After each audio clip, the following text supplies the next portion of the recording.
하나님께서 오늘도 우리를 축복하시고 하나님께서 오늘도 우리의 모든 소리를 들으실 것입니다. 우리의 소리를 들으사 우리와 함께 하시는 주님, 이 시간에 우리에게 한없이 축복해 주시기를 기원합니다. 오늘은 우리가 그동안 많은 시간들을 가져왔습니다. 벌써 목요일이 되었고요. 질병, 억울함을 갚으시는 하나님이라는 주제를 가지고 7 나팔에 대하여 함께 은혜를 나눠보려고 합니다. 민수기 14장 18절에 있는 말씀을 먼저 함께 읽어볼까요? 읽겠습니다. 시작. 여호와는 노하기를 더디하시고 인자가 많아 죄악과 허물을 사하시나 형벌받을 자는 결단코 사하지 아니하시고 아버지의 죄악을 자식에게 갚아 3, 4대까지 이르게 하리라 하셨나이다. 하나님께서는 우리가 잘 알고 있는 대로 사랑의 하나님이십니다. 그런데 이 사랑이 완전해지려면 사랑의 반대편 동전의 뒷면인 공의가 함께 있어야지만 사랑이 완성이 됩니다. 사랑의 방향성이 계속 주어지게 될 때 상대방이 삐뚤어질 수 있음을 우리는 어릴 적의 모습을 통하여 잘 압니다. 아이가 너무 귀하게 자라면 안타깝게도 그 아이는 잘못된 버릇을 가지게 되는 것을 보게 되거든요. 그래서 온전한 사랑은 반드시 그 뒷면의 모습처럼 공의를 가지고 있어야 합니다.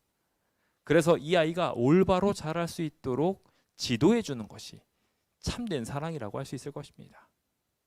우리 하나님께서도 이러한 온전한 사랑을 갖고 계십니다. 그래서 공의의 하나님이신 것은 온전한 사랑을 이루기 위함이며 사랑을 베푸시는 것은 또한 공의를 이루기 위함입니다. 그래서 주님께서는 우리 모든 죄인들을 용서하시고 사랑하시지만 동시에 형벌을 받을 만한 자에게는 반드시 여기 표현에 따르면 결단코 사하지 않는다라고까지 표현하시면서 그 죄를 그 대뿐만 아니라 그 자식에게까지 물려준다고 이야기하고 있습니다. 실제로 아마 여러분들의 삶 속에서도 많이 경험하셨을 것입니다. 내가 안 좋은 행동을 하면 그 자식들이 똑같이 따라하는 것을 보게 됩니다. 저희 죄의 습성들이 우리의 대에 이르러서 3, 4대까지도 갑니다.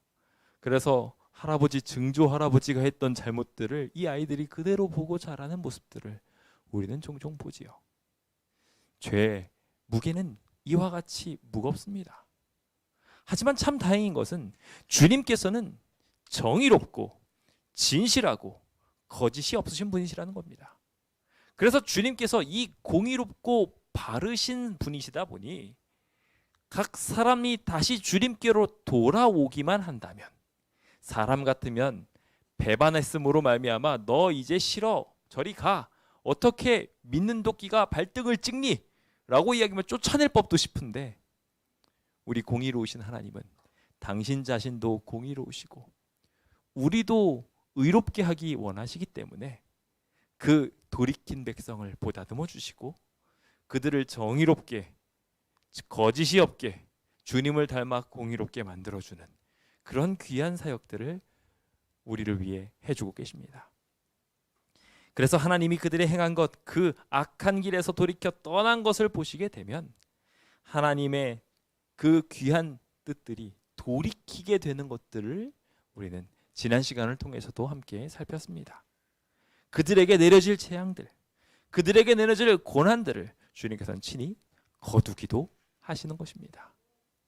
오늘 주님께서 우리를 향하여 공의를 통하여 하나님의 사랑 계획을 실천해 주심에 감사합시다.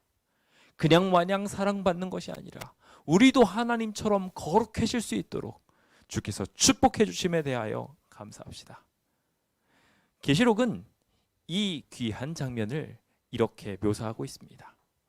우리는 지난 시간을 통하여 2장과 3장에 등장하고 있는 7 교회의 모습을 보았습니다. 그리고 그 뒤이어 등장하고 있는 7 인에 대해서도 함께 공부하면서 전지하신 하나님과 전능하신 하나님을 공부했습니다. 이것은 주님께서 우리를 사랑하시는 사랑의 방법을 담고 있습니다. 주님께서는 우리를 정말 잘 아시고 올바른 방향으로 인도해 주시는 아주 귀한 분이십니다. 주님께서는 이와 같은 사랑의 속성뿐만 아니라 공의의 속성도 가지고 계십니다.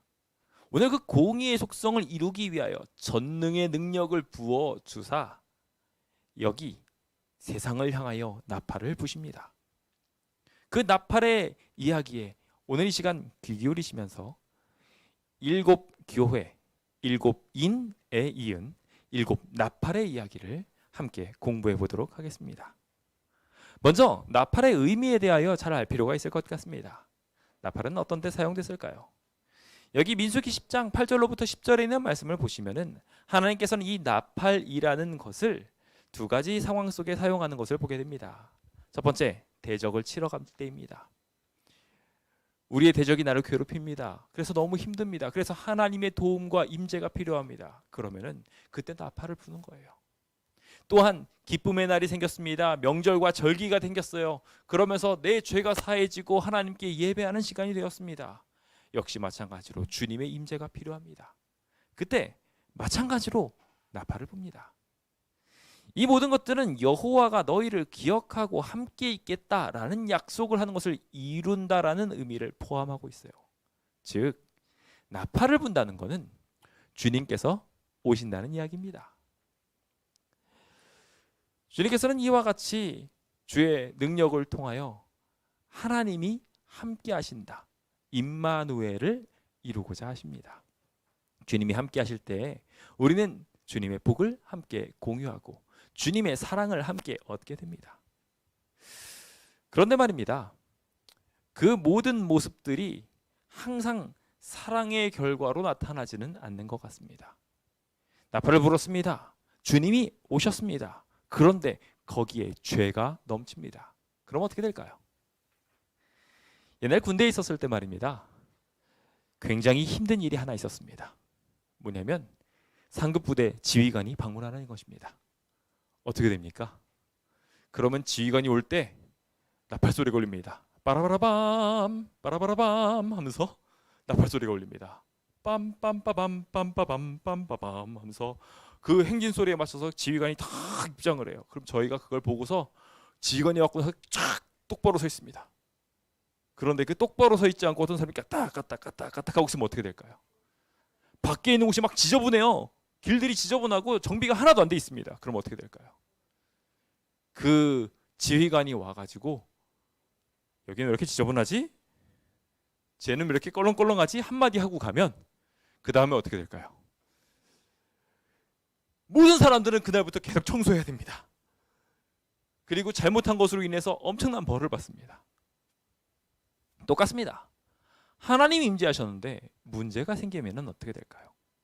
여기 요엘서 2장 1절에 나오지만 나팔을 불어서 경고의 소리가 주어집니다.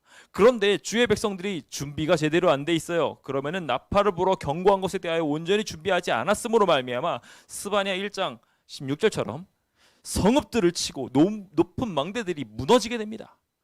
죄로 인해서 쌓아진 모든 것들이 부서지게 되는 것입니다. 왜요? 에스겔서 33장 4절이 말하는 것처럼 그 나팔 소리를 듣고도 정신을 차리지 않았기 때문입니다. 긴장이 필요해요. 그래서 항상 여호와의 크고 두려운 날이라는 주님의 임재에 대하여 표현할 때마다 다들 떨고 경외의 마음을 가져야 된다고 말하고 있어요.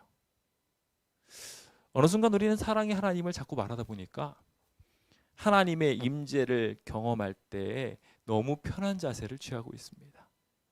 그럼 될까요?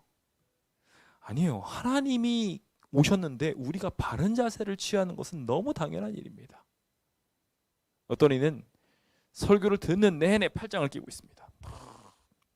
거의 신상처럼 꿋꿋이 탁 이러고 가끔 가다가 영감을 받으시기도 합니다. 그래서 눈을 탁. 안 됩니다. 왜냐하면 주님께서 함께 하시기 때문입니다. 주님의 임재가 있는데 그 임재 속에 우리가 거룩한 속성을 가지지 않는 것은 심각한 문제입니다. 현대교회는 사랑을 너무 강조한 나머지 심판의 하나님을 너무나 많이 잊어버리고 삽니다. 주님의 임재는 이와 같이 우리의 마음을 경성시키고 깨우치게 하는 위대한 신호이기도 합니다. 우리가 이것에 잘 반응한다면 우리는 그것으로 말미암아 주님의 임재를 제대로 경험하고 온전히 설 수 있게 될 것입니다. 실제로 그래서 왜 이렇게 혼내려고만 지휘관이 방문하나요? 아니잖아요. 지휘관이 방문하는 이유는 와서 격려하기 위해서요. 수고가 많습니다. 여러분들에게 이러한 보급품이 있으니 보급품 좀 받아가십시오.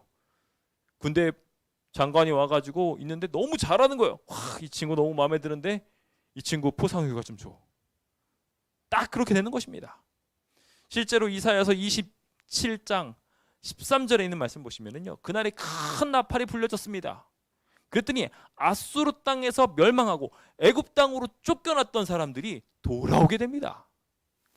죄로 인하여 핍박받고 결국 쫓겨나게 되기까지 했던 이 모든 죄인들이 다시 돌아와서 예루살렘 성산에서 주님께 예배하는 일이 다시 일어나게 된 것입니다. 즉 주님께서는 이 나팔을 통하여 복 주시고 은혜를 베푸시려고 하시는 것이죠.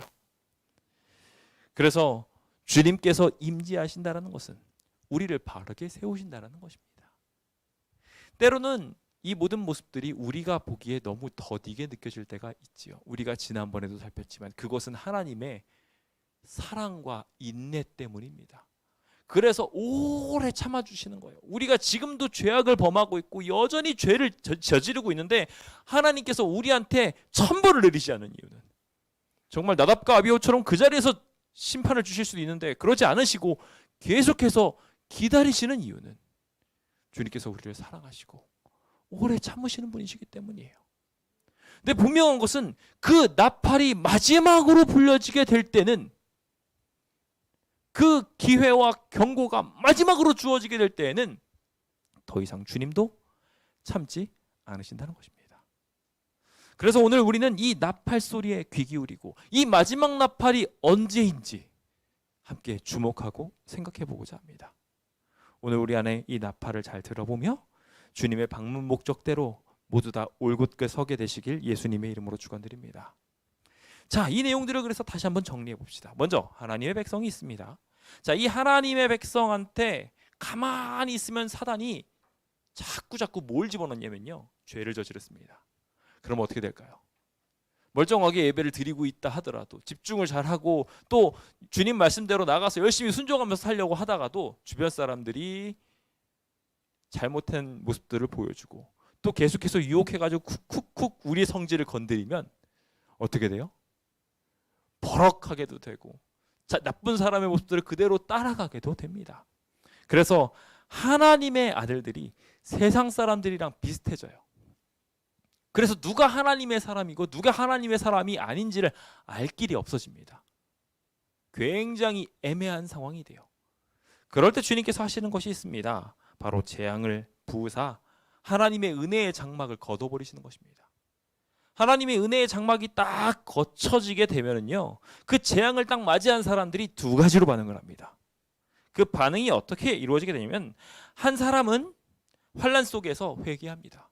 재앙을 보고서 자신의 정결에 부족이 있었다는 것을 알게 돼요. 힘든 일을 경험하고 나서 아, 내가 이러한 잘못이 있구나, 이러한 부족이 있었구나를 깨닫고 돌이킵니다. 그런데 또 한 사람이 있습니다. 다른 한 사람은 이 환난 속에 악인이 된 사람인데 그 사람은 원망하기 시작합니다. 하나님을 향하여 왜 이렇게 힘든 곳으로 끌고 와가지고 왜 이렇게 힘든 상황을 만들어가지고 날 이렇게 힘들게 만드냐고 하면서 하나님한테 짜증을 냅니다. 화를 내요. 우리는 이 두 가지 반응을 통하여 환난 속의 의인과 악인을 구별하게 됩니다. 똑같이 고난을 당하고 있습니다. 똑같이 풀무지를 당하고 있습니다. 그때 순금은 깨끗하게 남고 나머지든 찌꺼기들은 다 사라지게 되는 겁니다. 그렇게 되어 다시 하나님의 백성들이 구별됩니다. 심판에 의해 이제 선인으로 쓴 사람들은 더 이상 죄로 인하여 고통받지 않도록 구원해 주십니다. 그리고 반대로 심판에 의해서 악인으로 판명된 자들은 더 이상 악해지기 전에, 그래서 그 악의 사슬로 인하여 결과적으로 자기뿐만 아니라 주변 사람들을 모두 괴롭히어 모두 어렵게 만들기 전에 그들을 멸망시키십니다. 이것이 성경이 말하고 있는 공의와 사랑의 상호작용입니다. 주님께서는 요한복음 5장 29절에 선한 일을 행한 자는 생명의 부활로, 악한 일을 행한 자는 심판의 부활로 나올 것이라고 분명하게 말씀하셨습니다. 주님은 반드시 심판하시는 것입니다. 이것을 우리 계시록에 있는 이야기로 그대로 매칭시켜 본다면 주님께서는 이 아들이 타락하게 되었을 때 진단하십니다. 7교회가 어떤 상황에 놓였는지 알려주세요. 그리고 재앙을 싹 걷어 재앙을 부두어 주십니다. 그것을 통해서 하나님께서는 그 각종 사인들을 통하여 우리를 지원하십니다. 언약 축복과 언약 저주, 지난 시간에 공부했었죠? 그래서 그 언약 축복과 언약 저주를 통해 가지고 흰말 순종하는 사람은 더 멋지게, 그리고 하나님 말씀을 거절하는 사람들은 그 거절 속에서 교훈을 받고 돌이키도록, 그 안에 또 하나님의 귀한 섭리들이 숨어 있어서 주님께서 그 모든 순간들을 어떻게 선하게 극복하셨는지 우리가 배우면서 갈 수 있도록 7인을 통하여 우리를 돌이키십니다. 이렇게 주님께서 지원하시고 난 뒤에 그때도 정신을 안 차려요. 한번 알려줬습니다. 두 번째, 이제는 더 잘할 수 있도록 지원까지 해줬어요. 내 마지막까지 거절하면 어떻게 될까요? 야구에도 삼진 아웃이라는 게 있습니다. 결국 아웃을 3번 당하면 끝나버리는 겁니다. 주님께서 우리를 오래 참으시지만 그 오래 참으시며 지원하고 진단하고 지원하고 진단하고 계속 기다려주셨지만 결국 말을 안 듣게 될 때 마지막 나팔 소리가 울려 퍼지고 그의 마지막 품성의 결정을 분명하게 보시고 그들을 심판하실 것입니다. 이것이 오늘 우리가 살펴보게 될 7나팔에 대한 이야기입니다. 그래서 그 7나팔에 대한 이야기는 우리가 지난 시간에 살폈던 것처럼 7번째 인을 떼셨을 때, 마지막 하나님의 지원이 끝났을 때 그 타이밍과 똑같이 7나팔을 받아들고 7나팔이 하나하나씩 외쳐지게 됩니다. 주님이 끝까지 참았지만 거절했던 모든 세대에 따라서 그 모든 시대를 함께 마지막 신호로 경고하게 되시는 것입니다.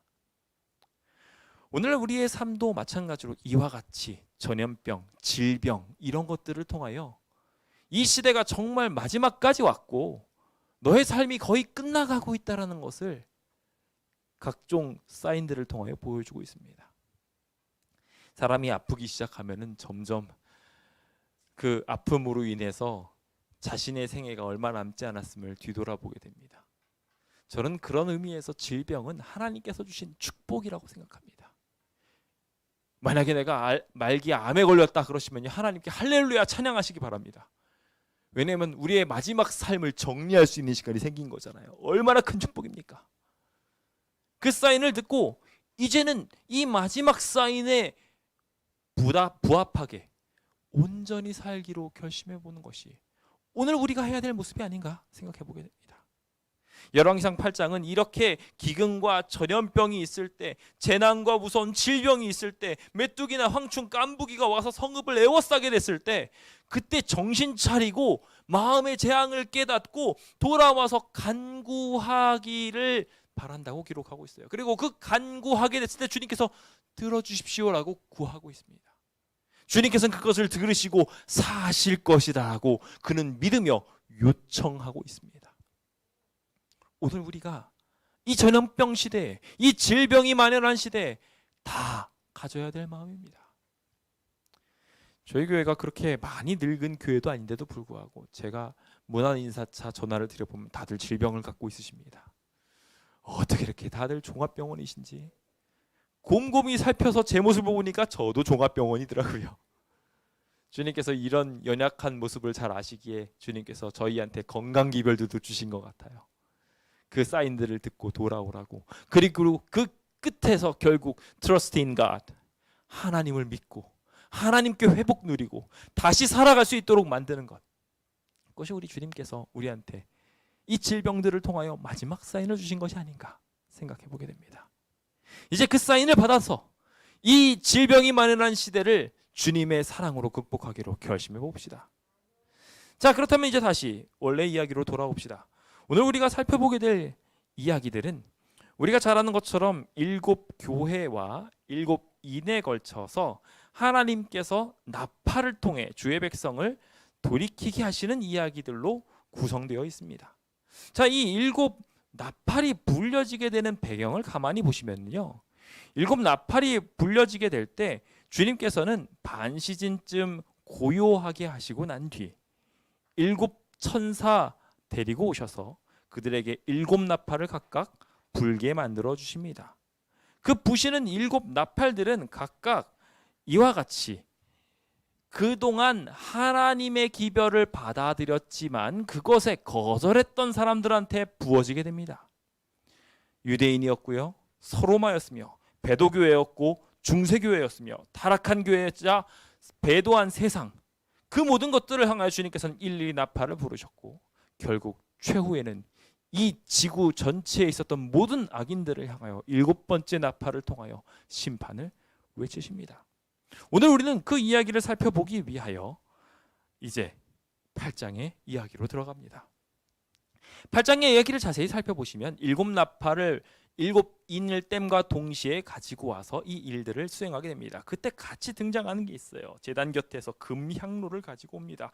금제단을 드리려고 하고 있습니다. 이 모습은 어떻게 생각할 수 있냐면 레위기서 16장에 보시면 대속죄일에 하는 행동이 있습니다. 대속죄일 우리가 흔히 주님께서 마지막 죄를 다 사하시는 작업, 즉 우리가 죄를 가지고 있을 때 그 죄가 결과적으로 순차에 걸쳐서 맨 마지막에 휘장에 뿌려지게 되는데 그 휘장에 뿌려지게 됐던 그 것들이 계속 죄로 남아 있습니다. 그것은 계속 뿌려져서 우리의 죄를 담았던 피들이 결국 휘장에 덕지덕지 붙어 있게 되는데 그것이 다 사라지게 되는 날이 대속죄일입니다. 그때 모든 죄가 도말되고 없어지는 일들을 하는데 그것에 대하여 기록해 놓은 것이 레위기 16장이에요. 즉 이 모든 과정은 우리의 죄를 사하시는 하나님의 대속 작업에 대하여 설명하는 과정 중에 있는데 우리 시대에도 마지막으로 죄가 다 사라지는 과정에 있는 이야기를 바로 여기 8장 초반 부분을 통하여 설명하고 있는 것입니다.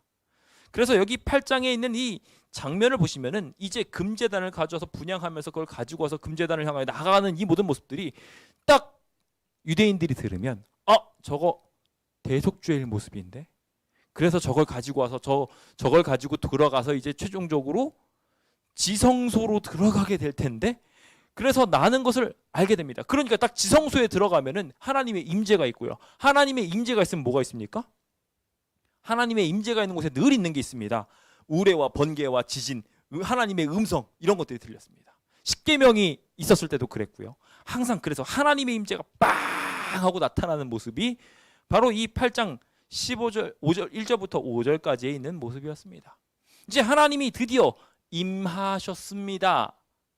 아까 전에 나팔 뭐라고요? 하나님의 임재라고요. 그래서 주님의 첫 번째 임재인 첫째 나팔이 부러지게 됩니다. 저희는 이 이야기들을 배우면서 이것들이 계속해서 반복되어지는 이야기라는 것을 공부했습니다. 여러분들이 글씨가 작으셔서 잘 안 보이실지 모르겠지만 나중에 기회가 되시면 휴대폰으로라도 보실 수 있을 거라고 생각합니다. 여기 왼쪽에 보시면은 제가 사인으로 지금 어느 위치에 있는 것인지를 보여드리고 있습니다. 그래서 이 모든 이야기들이 매칭되어져서 똑같이 진행되고요. 7 나팔도 똑같이 에베소 교회랑 그리고 첫 번째 인 흰말과 같은 노선에서 똑같이 진행되어져 간다라고 생각하시고 이 이야기들을 이해하시면 쉽겠습니다. 제가 자세하게 설명드리고 싶지만 이걸 자세하게 설명드리면 시간이 너무 오래 걸릴 것 같아서 너무 궁금하시면 저를 찾아오십시오. 저는 그냥 성경절을 따라가면서 빠르게 이것은 이것이고 이것은 이것입니다 라고만 정리하고 넘어가겠습니다. 중간에라도 궁금하시면 저한테 눈빛을 막 쏴주세요. 궁금하신 분들 전 엄청나게 환영합니다. 자, 그럼 7절부터 들어가 볼까요? 자, 첫 번째 천사가 나팔을 봅니다. 내용을 보니 피 섞인 우박과 불이 나와서 땅에 떨어진다고 말하니 이것을 통해서 땅의 3분의 1 그리고 수목의 3분의 1 각종 푸른 풀도 3분의 1이 다 타버리게 됐다라는 이야기가 등장합니다. 여기서 누가 해함을 받았습니까? 이 나팔로 인해서 하나님의 임재로 인하여 누가 심판받았습니까? 수목이죠. 땅이에요. 푸른 풀이 다 타버렸어요. 그래서 피 섞인 우박, 불이 내려와 가지고 이들을 다 태워버렸습니다. 자, 여기서 피는 순교를 말하겠죠. 누군가가 죽임을 당했습니다. 유대인들이 복음을 보고서 주님이 구원하신다는 이야기에 내가 십자가에 못 박은 예수가 주님이라고, 구주라고, 메시아라고 화가 났습니다. 그래서 뭐 합니까? 그리스도인들을 멸시하고 죽이기 시작합니다. 그게 초대교회에 있었던 일이에요. 바울이 그랬죠. 사울이었죠, 그때 당시에는. 그러면서 그렇게 죽이는 일들이 일어났습니다. 그런 일들이 일어나게 돼서 피 섞인 일이 생겼고 하나님의 심판을 하늘에서부터 부를 수밖에 없게 되었습니다. 결국 그것이 불을 일으켰으며 수목으로 이루어진 일들이 심판받게 됩니다. 예레미야 11장도 그렇고요. 에스겔서 20장도 그렇고 하나님의 백성들, 그래서 열매 맺기 바라는 나무들로 주님께서는 계속해서 표현하고 있습니다. 그래서 좋은 열매를 맺길 바란다 라고 하면 주님께서는 주님의 백성들을 감람나무로 표현하기도 하셨어요. 포도나무로도 표현하기도 하셨죠. 그런데 주님의 말씀을 잘 따르지 않게 될 때는 너희 가운데 불을 일으켜서 모든 나무와 숲들을 다 태워버릴 거다 라고 명령하기도 하셨습니다. 여기 숲풀은 구약의 언어와 신약의 언어를 다 통틀어서 생각했을 때 유대인이라는 것을 알게 됩니다. 주님의 말씀 끝까지 따르지 않게 된다면 우리도 똑같이 그렇게 될 것입니다. 우리도 주님의 복음을 딱 받아들이지 않으면 아까 전에 말씀드린 것처럼 온전히 순종을 하게 된다면 회개하고 주님께로 겸손하게 무릎을 꿇게 됩니다. 정결하게 되지요. 그런데 주님께서 나팔을 마지막으로 불어주셨는데도 불구하고 우리가 잘못 반응합니다. 왜 나한테 그런 말씀을 하시는데요? 죄도 잘못했는데 왜 나한테 그러세요? 하면서 이렇게 원망을 하기 시작하는 거예요. 그러면서 어떻게 합니까? 하나님을 원망하고 주변 사람들을 원망하고 불화를 조장합니다. 그 결과 여기 나왔던 것처럼 유대인이 했던 것과 똑같이 돌 던져서 죽이는 일이 생겨나게 되는 것이죠. 주님은 그렇게 될 때 참고 참으시다가 결국 마지막에는 그들이 심판받도록 내버려 두십니다. 이와 같은 과정이 계속 반복되는 게 나팔의 이야기들이에요. 이제 나팔 이야기들 좀 더 빨리 진행해도 되겠죠? 네, 이런 방식으로 계속 하나님의 기회를 받았지만 하나님의 기회를 무시하고 결과적으로 하나님을 거절해버린 사람들을 주님께서 계속 심판하시는 이야기입니다. 자, 이제 두 번째 나팔입니다. 두 번째 나팔은 우리가 서머나 시대 그리고 붉은 말로 기억하고 계셨으리라 생각합니다. 자, 그렇다면 이제 둘째 나팔이 불려집니다. 불 붙는 큰 산 같은 것이 바다에 던져지게 됩니다. 그랬더니 바다의 3분의 1, 거기 있었던 피조물들이 다들 3분의 1씩 다 죽게 돼버립니다. 이것은 어떤 이야기일까요? 자, 여기에서 어디가 공격을 받게 되나요? 불 붙었던 큰 산이 바다에 들어가면 바다가 타격을 입나요? 산이 타격을 입나요? 네, 산이 타격을 입습니다. 왜냐하면 바다에다가 산을 집어넣어봤자 산은 그냥 꼬르륵 잠기고 끝이에요. 바다는 가만히 있고요. 이해되시죠? 자, 그러니 산이 지금 망가진 것입니다. 산이 파괴됐어요. 여기서 성경에서 산은 무엇을 말할까요? 예레미야 51장에 보면 온 세상을 멸하는 멸망의 산하라고 이야기하면서 외칩니다. 그러면서 그 이야기를 이어가는 걸 보고 있으면은 바벨론이라고 딱 짚습니다. 즉 하나님을 거절하고 있는 큰 제국, 큰 산을 말할 때 바로 이렇게 이 큰 산이라는 단어를 사용했던 것입니다. 그 대제국들이 나와서 하나님을 대적하고 공격하고 있을 때 이것들이 모두 다 잘못됐다라고 표현할 때 이 이야기들이 쓰여진 것입니다. 실제로 그래서 베드로전서 5장 13절을 보시잖아요. 그러면 택하심을 함께 받은 바벨론에 있는 교회가 라고 이야기하면서 로마에 있는 교회를 향하여 바벨론이라고 지칭을 합니다. 그 로마가 교회를 핍박하고 하나님을 반역하고 있기 때문에 그 로마를 가리켜서 바벨론이라고 지칭했던 것입니다. 자, 그렇다면 이제 이해되십니까? 누가 이번에 공격을 당하겠습니까? 하나님께서는요, 그리스도인들을 통해 가지고 무수하게 많이 로마와 그 나라에 있는 모든 백성들에게 복음을 증거하셨습니다. 그런데 결과적으로 돌아온 것은 무엇이었어요? 로마의 핍박이었습니다. 주님께서는 이때 어떻게 하셔야 될까요? 나팔을 여러 번 부셨지만 정신 못 차리고 있는 사람들을 심판하십니다. 그렇게 로마가, 대제국 로마가 결국 멸망하게 됩니다. 자, 이제 세 번째 천사의 이야기를 볼까요? 세 번째 천사의 이야기를 보니 이번엔 횃불같이 타는 큰 별이 하늘에서 떨어지게 됩니다. 그래서 강들의 3분의 1과 여러 물샘들에 떨어지게 돼서 그 물샘이 오염돼 버립니다. 그 물을 마신 사람들이 다 죽게 돼요. 그럼 이제 누가 공격당했습니까? 물샘이죠. 샘이 공격을 당한 거예요. 하늘에서 타는 별이 와가지고 땅 떨어졌는데 그 별의 이름이 쓴쑥이라서 그 물샘들이 다 오염돼 가지고 그 물 마시는 사람들이 다 죽게 돼 버렸어요. 지금 물의 샘이 망가지게 된 것입니다. 성경에서 생수는 뭘까요?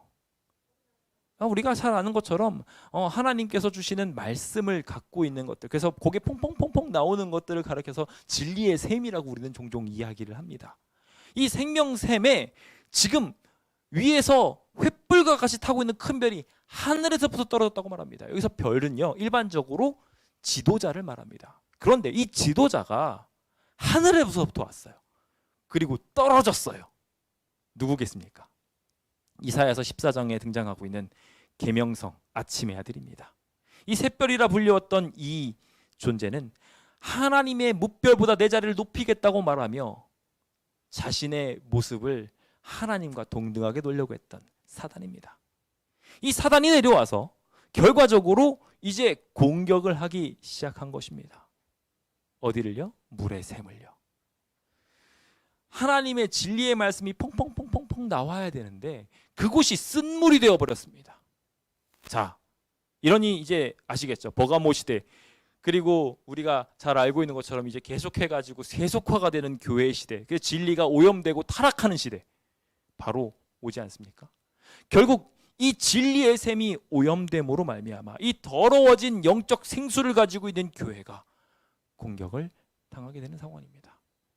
사실 이 진리들이 계속해서 울려 퍼졌어야 정상입니다. 그런데 문제는 중간에서 내가 너 공인해 줄게 라고 이야기하자 이 진리를 따른다는 무리들이 세상과 합쳐져 버렸습니다. 결국 그것으로 진리의 샘은 타격을 입게 됩니다. 어쩌면 우리의 삶에도 이러한 동일한 일이 생겨날 수 있어요. 주님께서 진리의 말씀을 우리한테 주셨습니다. 이 말씀을 순종하라고 말입니다. 그런데 그 말씀 순종하라고 주셨는데 그 말씀 받고 나서 금방 다른 유혹에 빠져서 섞어버립니다. 그럼 어떻게 될까요? 그 다음부터는요, 그 말씀 볼 때마다 그렇게 똑같이 합니다. 쉬운 예를 들어드리면, 예를 들어서 화요일날 한번 예배를 안 나가기 시작했어요. 그러면요, 그 다음날 화요일날 예배를 안 드리는 거 쉬워집니다. 아침 예배 대충 드리는 게 하나 만들어졌어요, 습관이. 그래서 아침 예배 그냥 뭐 대충 시간 없으니까 이렇게 하자 했던 것들이 점점 반복되고 생략되는 게 반복되면 결과적으로 그 샘의 근원이 오염됩니다. 결국 그것은 사라져버려요. 오늘 우리 안에 그러한 일이 생기지 않게 되길 예수님의 이름으로 축원드립니다. 자, 이렇게 계속해서 오염되었을 때 어떤 일들이 계속 이루어질까요? 이번엔 네 번째 천사가 나팔을 붑니다. 나팔을 불었더니 해의 3분의 1과 달의 3분의 1과 별들의 3분의 1, 빛을 관장하고 있는 모든 행성들입니다. 그 빛을 전달하는 매개체들이 다 타격을 입습니다. 그래서 그것으로 말미암아 더 이상 빛이 전달되지 않는 어둠이 됐어요. 그래서 낮의 3분의 1도 비춤이 없게 되고 밤도 그렇게 어두움으로, 침울 같은 어둠으로 바뀌어지게 됩니다. 이것은 우리가 알고 있는 것처럼 종교 암흑기에 두아디라 교회의 실상과 너무나 비슷한 상황입니다. 사망과 같은 형태가 되었어요. 성경은 예수 그리스도를 빛이라고 우리한테 소개하십니다. 주님께서는 빛으로 우리에게 오셔서 우리를 환하게 밝히려고 하십니다. 그런데 그것을 거절하게 됐을 때는 안타깝게도 큰 화를 부를 수밖에 없습니다. 마지막 정말 최악의 상황까지 두게 되면 여기 나온 것처럼 빛 자체가 타격을 입습니다. 마지막으로 공격을 당한 이 네 번째 공격 대상은 빛 자체였어요. 그래서 그냥 우리가 하나님을 함께 할 수 없게 되는, 하나님과 함께 하지 못하게 되는, 그것을 다른 말로 말하면 뭐가 되나요? 생명이신 하나님이 없으니까 죽은 상태가 된 겁니다. 그래서 성경에서는 말하기를 이미 죽은 자들로 죽은 자들을 장사하게 하라고 했습니다. 예수님이 그 마음에 없는 사람들, 믿음이 전혀 없는 사람들은 이미 죽은 사람인 거예요. 그런 심각한 사망과 음부로 빠져 있는 사람들을 주님께서는 마지막 이 나팔로 부르십니다. 근데 말입니다, 죽었다고 끝일까요? 아니라는 거예요. 이제 사망까지 갔는데도 불구하고 13절은 계속해서 말하기를 이렇게 큰 문제가 일어났는데도 불구하고 땅에 사는 자들에게 화가 있다고 말합니다. 내 기사가 이미 파견되어져서 그들에게 이미 사인들을 두었음에도 불구하고 그들은 전혀 정신 못 차리고 죽은 것처럼 있어요. 그럴 때 주님께서는 그들을 흔들어 깨우기 위하여 아직까지도 참으시고 계속 인내하사 화를 더 보내시는 거예요. 세 번의 화, 재앙들은 어떠한 이야기들일까요? 주님께서 이제부터 나팔 이야기들을 계속해서 전달하십니다. 다섯 번째 천사입니다. 이제 다섯 번째 천사부터는 내용들이 조금 더 상세하게 더 길게 기록됩니다. 그래서 어려워하시는 분들이 많아요. 그리고 해석도 분분할 수 있습니다. 근데 이 분분한 해석에 대하여 저는 이렇게 정리를 해봅니다. 자, 하늘에서 땅에 떨어진 별이 하나가 있습니다. 자, 이거 뭘까요? 계속 공부했었죠? 하늘에서 떨어진 별이면 뭐겠어요? 사단이겠죠. 자, 그가 무저갱의 열쇠를 받았대요. 여기 무저갱이 뭘까요? 자, 무저갱에 대해서는요, 계시록 12장, 누가복음 8장, 베드로후서 2장, 유다서 1장에 각각 사단이 내어 쫓긴 땅, 군대 귀신이 돌아가야 할 곳, 그리고 어두운 구덩이, 그리고 천사들의 결박 장소로 표현됐습니다. 즉 무슨 소리예요? 천사들 우리 눈에 지금 보이나요? 천사들이 마음대로 막 활약하는 것 같아요? 아니죠.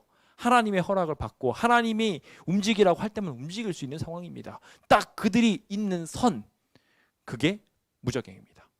그런데 하늘에서 떨어졌던 별 하나, 즉 사단이 무저갱의 열쇠를 받아버립니다. 무저갱에 갇혀 있어야 정상인데 열쇠를 가졌으면 어떻게 될까요? 탈출할 수 있게 되는 거예요. 그래서 무저갱을 열어버립니다. 그래서 그 구멍에서 화덕의 연기와 같은 연기가 나오면서 그 연기를 통해 가지고 황충이 튀어나오기 시작합니다. 그래서 그 황충이 나와서 막 여기저기를 다 공격합니다. 자, 황충은 뭘까요? 자, 황충에 대해서 우리가 쉽게 생각하다면요, 황충은 수목을 갉아먹는 해충입니다. 이해되시죠? 수목이 뭔지도 이제 이해되시죠?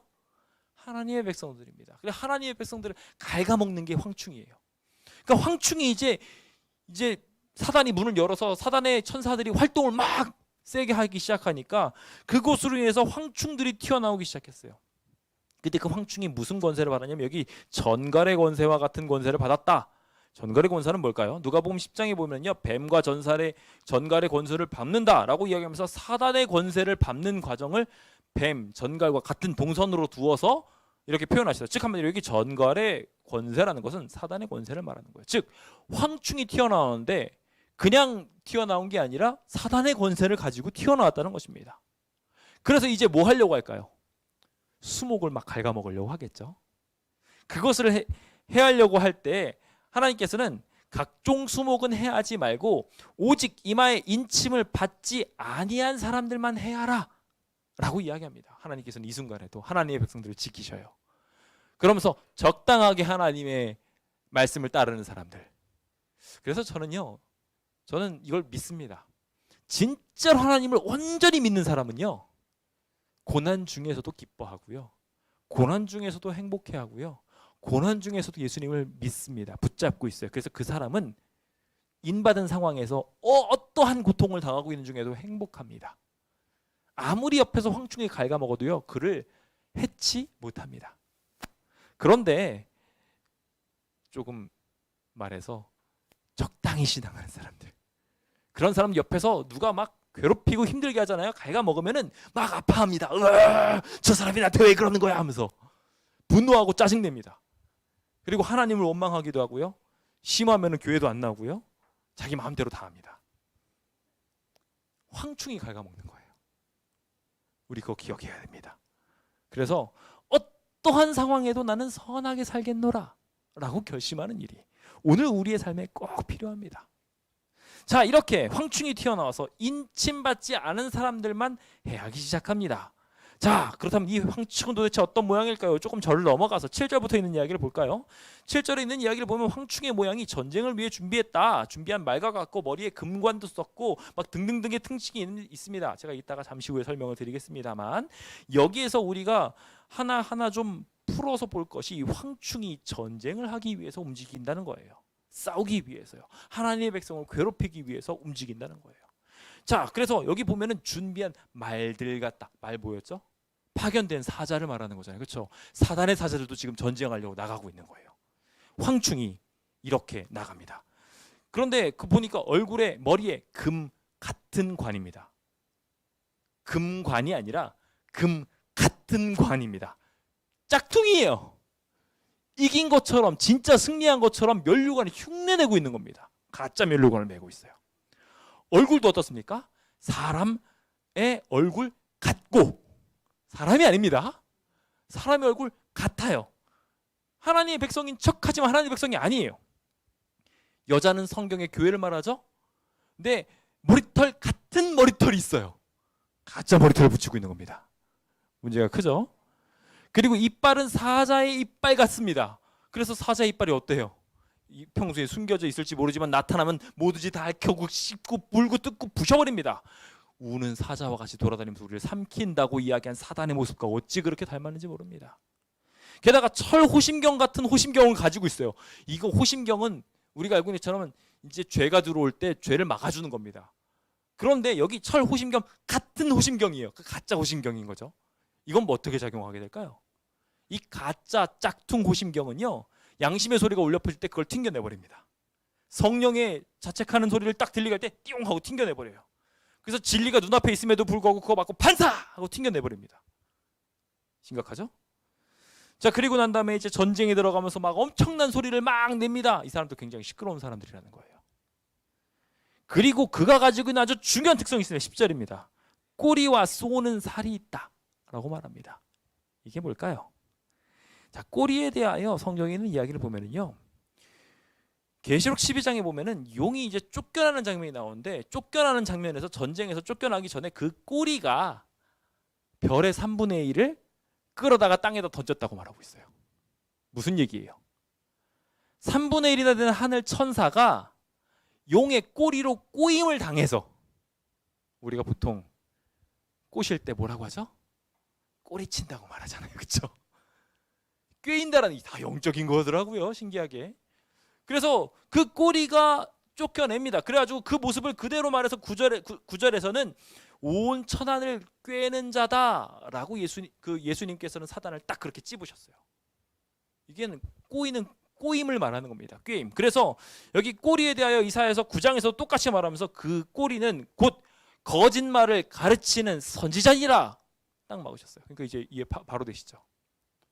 어떤 해석에서는 이 이야기의 모습들이 이슬람 세력의 모습과 너무 비슷하기 때문에 이슬람 세력으로 해석하시는 분들도 있습니다. 그 해석도 틀리다고는 말 안 하겠습니다. 왜냐하면 여기 특성을 그대로 가지고 있거든요. 그런데 제가 말씀드리고 싶은 거기서는 끝나는 것이 아니라 더 나가야 된다는 거예요. 뭐냐면 여기서 더 나가야 되는 이유는 이 시대가 어떤 시대죠? 5번째 시대면은 사대교회 시대입니다. 사대교회 시대는 뭐죠? 지금 진리를 깨닫기는 깨달았는데 적당히 깨달았어요. 그리고 거기서 머물러 버렸어요. 그리고 내가 옳다고 고집을 피워요. 아무리 진리를 갖다 들이대도요, 호신경으로 튕겨내버립니다. 여자 같은데 가짜 여자예요. 진짜 여자가 아니라 가짜 여자예요. 그러면서 사람 같이, 승리한 것 같이 흉내를 내면서 진짜와 다른 신앙을 하고 있어요. 이슬람도 어떻습니까? 똑같이 하나님을 믿는다고 이야기합니다. 그들도 천국이 있다고 말을 해요. 그리고 막 똑같은 아브라함의 자손이라고 외쳐요. 그런데 그들은 뭐 해요? 자살폭탄 테러도 서슴지 않아요. 무서운 사람들이에요. 이와 같이 그들은 사단의 모습을 그대로 가지고 와서 공격하는 것을 보게 됩니다. 이 모든 모습들이 여기 11절에 나와서 왕이 있으니 무적행의 사자다라고 이야기하면서 그들이 와가지고 따라갔던 존재들이 누군지 말합니다. 이름이 아비돈이고 헬라어는 그 이름은 아볼루온이다. 이 둘 다 뜻은 뭐냐면요, 하나는 히브리어로 아바돈이고요, 똑같은 뜻입니다. 아볼루온도 헬라어입니다. 둘 다 파괴라는 뜻이에요. 파괴자라는 뜻이고, 이것은 어디에 많이 사용되냐면 사단에게 사용됩니다. 즉 사단이 이 모든 것의 배후였다 라고 말합니다. 16장에 보시면은 우리가 잘 알고 있는 것처럼 죄인으로 표상되고 있는 음녀들에 대한 이야기도 등장하는데, 그 모든 배경들이 여기서 다 등장한다는 것도 기억하고 계시면 도움이 될 것 같습니다. 자, 이와 같이 그 배경을 사단으로 두고 있는 존재들이 황충과 같이 달려들어서 공격합니다. 어떻게 해야 될까요? 지금도 그 황충과 같이 일어난 사람들이 진리를 따라가려고 하는 사람들한테 이거 진리 아니야, 이거 2단이야, 3단이야 말하면서 얼마나 핍박하고 괴롭히고 있습니까? 기억해야 합니다. 이것은 이미 예언된 사건입니다. 이러한 일이 일어날 것이고 딱 사대교회 시대 때 이 일이 일어나기 시작했습니다. 그러나 그들을 죽이지는 못하게 할 것이라고 분명하게 주님께서 말씀하셨어요. 하나님을 따라가려는 사람들 죽이지 못할 거예요. 해하지 못할 거예요. 그리고 5달. 이 5달에 대하여 뭐 이슬람이 움직였던 시간과 동일하게 150년으로 해석하시는 분들이 있지만 여기서의 150일은요. 노아 홍수 때 땅에 물이 얼마 있었죠? 150일이 있었습니다. 하나님의 심판으로 인해서 모든 것이 정결해지는 시간 150일입니다. 주님께서 하나님의 백성을 충분히 정결하게 할 때까지 이 일을 참고 견디시면서 전갈이 사람을 쏠 때 정말 괴롭겠지만 힘들겠지만 다들 이렇게 고통스러운 가운데에서도 남아있을 수 있도록 하나님께서 그들을 정결하도록 만드시는 이야기가 바로 이 황충의 해를 받은 사람들입니다. 오랜 기간 동안 하나님의 말씀을 받았지만 그 하나님의 말씀을 암흑 가운데 있어서 더 이상 따르지 않으려고 하는 사람들에게 주님께서는 이 가짜 신앙인들을 보내셔서 그들을 톡톡 쏘게 하고 그들로 죽어가게 만드셨습니다. 그들이 조금만 양심이 있었다면 주변에서 진리로 외치고 있는 일명 마녀라고 불렸던 사람들, 그들을 볼 수 있었을 것입니다. 그들이 순교하는 모습도 볼 수 있었을 거예요. 제롬과 후스와 같은 사람들이 와서 진리를 외칠 때 양심껏 외칠 수 있었을 것입니다. 그런데 그 중에 일부는 무서워서 저 그렇게 안 살래요 하고 돌아가는 사람들이 있었잖아요. 그 모든 사람들의 이야기들이 여기 담겨 있다고 생각하시면 됩니다. 자, 이제 그 다음 이야기들로 넘어가 봅니다. 이번에 몇 번째죠? 6번째 나팔입니다. 재밌으신지 모르겠어요. 자, 6번째 나팔이 이제 나팔이 불러집니다. 그러자 이제 하나님 앞에 금제단이 다시 등장합니다. 아까 전에 나왔던 그 금제단이 다시 나와요. 그래서 거기서 네 뿔의 음성이 나오면서 네 나팔 가진 6째 천사가 이제 부하고 나팔을 불기 시작하며 말이 펴집니다. 큰강 유브라데에서 결박했던 네 번째 천사, 네 천사들이 나옵니다. 이거 예수님께서 파송하셨던 그 천사들과 너무 비슷합니다.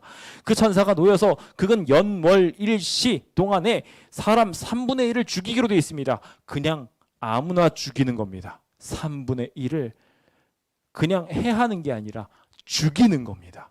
그들은 그렇게 하려고 준비되어 있습니다. 이 네 천사를 따라와 가지고 함께 움직일 사람들은 2만만, 즉 2억 명이라고 표시되어 있습니다. 이것이 물론 상징수입니다.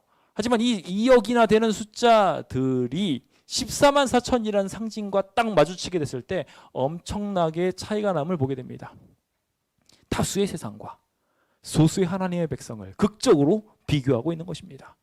그들이 이렇게 핍박받게 될 것에 대하여 기록합니다. 그래서 결박되어 있었던 이 네 천사들이 나와가지고 그들을 위시한 사람들이 한때와 한 달과 하루를 괴롭히게 될 것에 대하여 이야기하며 이 상징적인 단어들을 통하여 매년, 매월, 매일 괴롭히게 될 것을 말하고 있습니다. 하루도 빠짐없이 괴롭힐 거라고 말하고 있어요. 6번째 천사는 이와 같이 하나님의 백성들을 수시로 괴롭히고 있는 시대입니다. 재림을 준비하려고 하는 사람들에게 재림을 따르지 못하도록 만드는 일들, 지금 이 시대에도 계속되고 있습니다. 여기 등장하고 있는 탄자들의 모습이 불빛과 자줏빛, 유황빛 호심경이 있다고 기록되어 있어요. 똑같이 호심경을 차고 있고 비슷한 모습을 취하고 있었던 황충과 비슷한 모습을 취하고 있었음을 보게 됩니다. 그 수많은 군대들이 나와서 이제 우리를 괴롭히기 시작하게 될 것입니다. 게다가 그들은 이제 더 무서운 무기를 무장했습니다. 계시록 16장 13절에도 나오는데요. 불과 연기와 유황, 그가 가지고 있는 새 무기를 가지고 와서 합니다. 더러운 새 영이 용의 입과 짐승의 입과 거짓 선지자 입에서 튀어나오면서 삼중연합이 일어나게 되면 모든 것들을 괴롭히기 시작합니다. 이 더러운 새 재앙으로 말미암아 사람 3분의 1이 맥없이 죽임당하게 됩니다. 이게 실제로 우리가 수많은 사람들이 얼마나 많이 재림에 대하여 모멸하며 재림 없다라고 말하면서 괴롭혀가지고 결과적으로 재림 없는 것처럼 살아가게 만들었는지 모릅니다. 실제로 요즘 신앙인들의 거의 대부분이 재림 없다고 생각하면서 삽니다. 그렇게 그들은 죽어버렸습니다. 이 말들은 어디에서 힘이 있었다고 말하냐면요, 힘이 입에 있었다고 말합니다. 마지막 전쟁이 칼과 창으로 싸워지는 전쟁이 아니라 입으로 싸워지는 전쟁인 거예요. 영적인 전쟁이라는 것이죠. 그래서 그 언어를 통해 가지고 진리와 오류의 싸움이 이루어지게 되는 과정들이 기록되어 있습니다. 참 불행한 것이 무엇인 줄 아십니까? 3분의 1의 사람이 죽었습니다. 그런데 나머지 3분의 2는 좀 살아남았으니까 다행이다 싶잖아요. 3분의 1은 어떻게 된 줄 아십니까? 20절 보시면은 죽지 않고 남은 사람들은 손으로 행한 일을 회개하지 않고 오히려 금은 동과 목석으로 만들어져 있는 모든 우상들을 섬겼다. 회개하지 않았다 라고 말하고 있어요. 여기 죽어있는 사람들은 오히려 순교자였을지 모릅니다. 이제 6번째 나팔까지 불었는데 이 세상에 희망이 있습니까? 이제 희망은 다 죽어버렸습니다. 주님께서 남겨놓은 아주 일부의 사람을 제외하고는 다 사라져버렸습니다. 이 육신에 따라 싸우지 않는 전쟁에 우리는 이제 내팽겨침 당해서 어쩌면 다 죽은 것 같은 곳에서 우리는 살아가야 될 수도 있습니다. 예수님이 초림이 그랬던 것처럼 예수님이 오신다고 했는데 멀리서 온 동방박사랑 양떼를 치고 있었던 몇몇 사람들을 제외하고는 예수님이 오셔도 우리 방이 없어요. 마구간이나 들어가세요. 이게 이 세상 사람들이 예수님을 영접하는 모습이었어요. 지금 대부분의 신앙인들이 이렇게 하면서 죽어가고 있어요. 이 시대에 우리는 살고 있습니다. 그 영적인 전쟁에서 우리는 육신에 따라서 싸우지 않고 하나님의 능력으로 모든 이론들을 부수면서 아무리 과학이 뛰어나고 아무리 세상 지혜가 뛰어나고 이 세상에 있는 다른 교회의 교리들이 대단한 것처럼 보인다 할지라도 그것들을 하나님의 말씀으로 다 부수고 복종시키는 일이 우리 안에 필요한 것입니다. 지금 이제 그 영적인 싸움을 싸워야 합니다. 내 천사가 와서 해야지 못하게 하시겠다는 계시록 7장에 있는 인치는 이야기도 분명히 있다는 거 기억하십시오. 주님께서는 하나님의 백성들을 다 인치고 돌아다니고 계십니다. 우리가 바로 앞에 있는 5번째 인에 대한 이야기에서 하나님의 백성들을 인치기 전까지는 다른 거 해치지 말라고 했어요. 그렇다면 지금 해친다는 건 뭔 소리예요? 하나님의 백성들은 다 인쳤다는 소리예요. 주님의 말씀을 따르기로 결심한 사람들, 그들은 주의 보호 아래 있게 될 것입니다.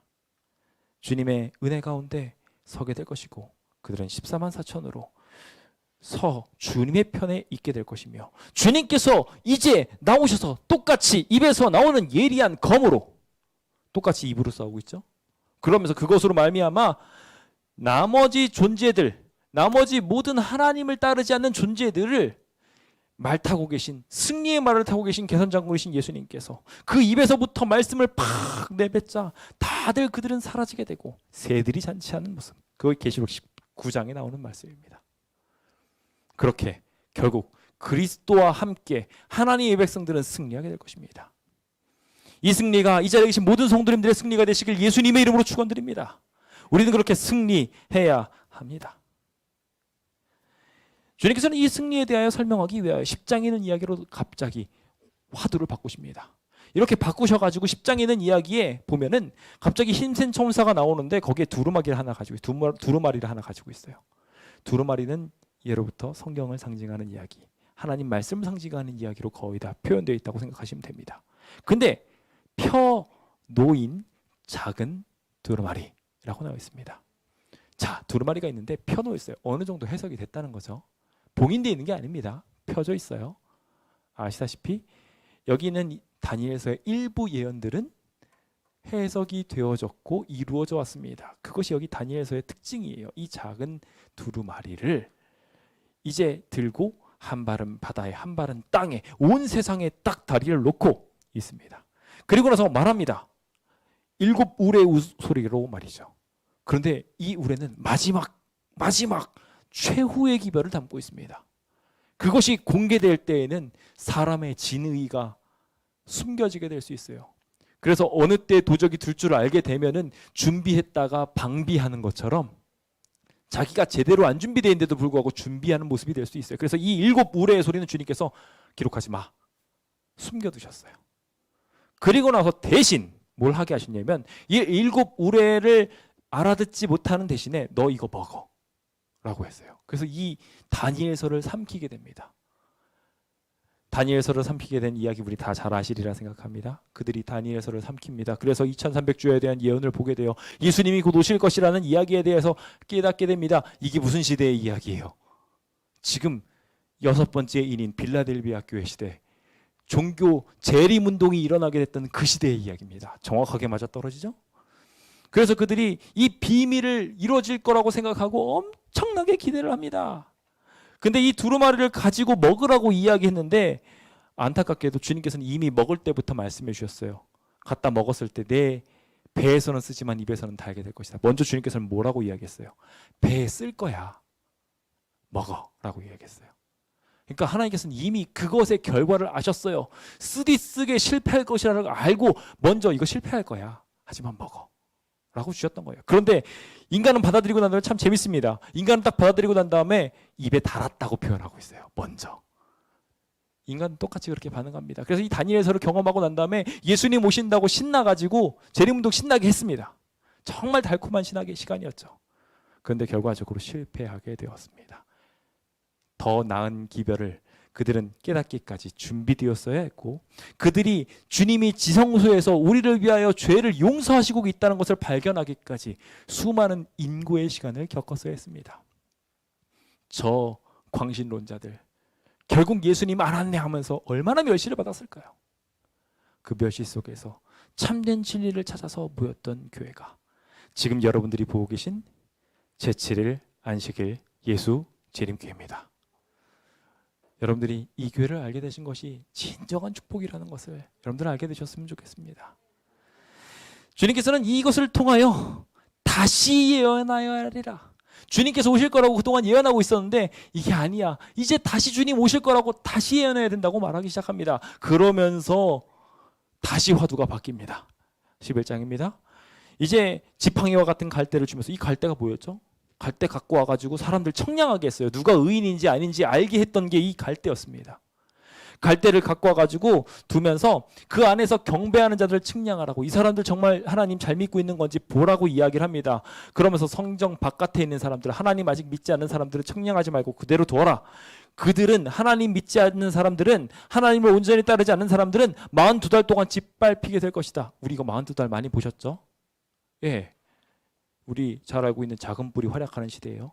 그래서 그들이 와가지고 공격하는 1260년을 참 신기하게도 여기서는 풀어서 설명했어요. 42달은 1261이야 라고 이야기하면서 그것이 연도라고 분명하게 표시하면서 그 42달로 표시할 것도 아니라 년으로 분명하게 해석할 수 있도록 일이라는 단어를 다시 한번 활용해서 말씀해 주셨어요. 그래서 교황에 의해 짓밟히게 되는 것인데 누가 짓밟혔냐? 두 증인이 짓밟혔다고 말합니다.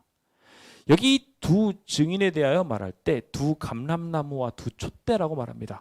감람나무와 두 촛대는 항상 성경을 이야기하게 될 때 사용하는 단어입니다. 주님께서 그 감람나무의 기름을 부음으로 사람을 새롭게 세우셨고 그것을 통하여 축복을 이루셨으며 그 촛대에 있는 말씀을 통하여 그 사람을 밝히 비추게 하셨고 주님 뜻대로 나가도록 하셨습니다. 자, 여기 이 두 감람나무와 두 촛대는 뭘까요? 두 개 하면 쉽죠? 신약과 구약입니다. 하나님의 이 두 진리의 기둥을 이 42달 동안 권세를 받은 짐승이 마음껏 짓밟을 거라는 거예요. 실제로 예언된 그대로 다니엘서에 나온 것처럼 때와 법이 변개된 때가 바로 이때였습니다. 하지만 그런 일들이 일어나게 됐지만 그들은 이 땅의 주 앞에 서 있는 분명한 존재였기 때문에 누구든지 그들을 완전히 없애버리려고 하면요, 사라지게 될 것을 분명하게 예언하셨습니다. 죽임을 당하게 될 것을 분명히 예언하셨습니다. 그래서 이 두 증인이 최후에 서서 주님의 진리의 말씀을 부어 하나님의 말씀대로 살도록, 누가 주님의 말씀대로 사는지 그 증인이 된다고 말하고 있습니다. 지금 우리가 살고 있는 이 마지막 때는 이 두 증인의 시대입니다. 이 두 증인이 주님 말씀대로 살고 있는지 아닌지를 판별할 수 있도록 보여주고 있습니다. 우리는 과연 성경 말씀에 부합한 사람인지요? 우리가 부합한 사람으로 서게 될 때 마지막 7번째 화는 더 이상 우리에게 두려움이 되지 않을 것입니다. 주님의 나팔에, 주님의 말씀의 기별에 귀 기울인 자는 최후에 승리하게 될 것입니다. 하지만 그 말씀을 끝까지 거절하는 사람에게는 7번째 나팔이 불려지게 되고 주님께서 세세토록 왕노릇하러 오셔서 결국 모든 주님을 따르지 않는 사람들을 진멸하시고 따랐던 이들에게는 상을 주시며 세상을 망하게 하시는 자들은 멸망시켜버리는 일들을 하게 되실 것입니다. 이것이 재림입니다. 오늘 우리 안에 이 귀한 7번의 기회들의 이야기들을 살펴보며 각 시대별로 주님께서 얼마나 사람들을 깨우시려고 하셨고 지금 이 순간에도 우리에게 얼마나 많은 나팔을 불고 계신지를 생각해 보게 됩니다. 우리는 이 여러 특성들을 가진 교회 중에 어떠한 모습을 가져야 마땅하겠습니까? 주님께서 이렇게 진리와 순결로 환난과 핍박으로 타락과 결핍으로 사망과 경고로 지체와 탄원으로 재난과 징조로 번영과 풍족으로 우리를 지키려고 일곱인으로 지원하고 계신데 각종 모습으로 주님께서 나타나셔서 우리를 도우시고 모범 보여주고 계신데 우리는 그 모든 성경의 진리와 인도를 따라서 분명히 여기까지 왔음에도 불구하고 결국 구습을 따라가고 변심하며 핍박에 굴복해버리고 이설을 따라가고 음행으로 타락하며 분열하고 형식주의에 빠지며 외면하고 거절하고 결국 재림이 왔는데도 불구하고 주님 오시니까요 이 죄인들은 뭐 하는 줄 아세요?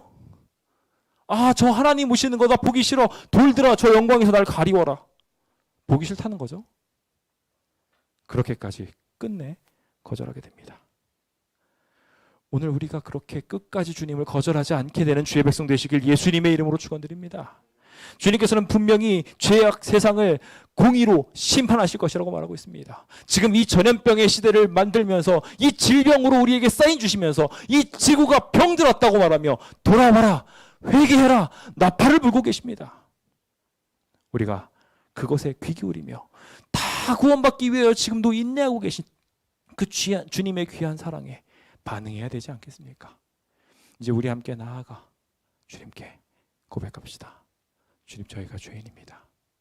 저희를 용서해 주십시오. 주님께서 그 음성을 들으시고 우리를 구원하여 주시며 이제 우리가 극한하는 백성이 되고 연약한 백성이 됐을 때 우리를 핍박하고 괴롭힌 모든 악인들을 꺾으시고 부수시고 결국 그 죄인들을 무로 돌리시는 것을 통하여 이 세상을 정결하게 만드실 것입니다.